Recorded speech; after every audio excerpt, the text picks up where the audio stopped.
Hi, I'm very happy to finally get to Taipei and start my self-quarantine in this barely furnished old apartment.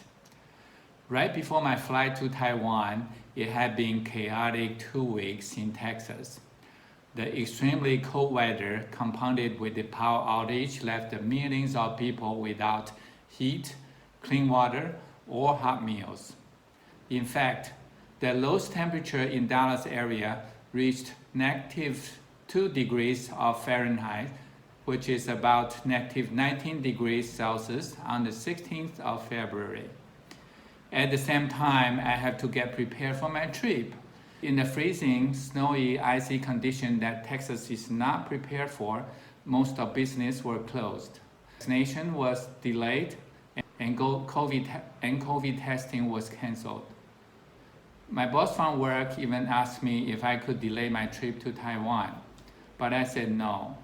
If I don't go now, I would probably never be able to go, I thought myself. I jumped on the 14-hour flight from Los Angeles to Taipei as planned. The airplane was mostly empty. Everyone get a whole row of seats to lay down and sleep in as it was in the first class. I was asleep comfortably, and there was a strong emotion suddenly dawned on me and woke me up. The emotion was a mixed sadness and happiness. I felt sad for leaving behind the family that I love, the friendship that I cherish, and the land where I've spent most of my life living in. But I also feel happy for starting a new venture in the land where I was born and grew up. Working in TI, I have read many farewell letters from retiring people. They were all talking about having mixed feelings for leaving the company and starting their retirement. I didn't quite get what they were saying until now, and I'm going through exactly the same process and finally get to know firsthand what kind of bitter-sweet feeling it is. Many articles circulating in the social media promote ideas for retiring people simply take care of our body, loving ourselves more, and let the young people to worry about the society, justice, or changing the world. I agree that our physical ability may not be as good as 20 or 30 years ago, but there were studies showing the most productive time in human life is actually in their 60s. I think it does make sense given our emotional, financial stability and accumulated rich life experience.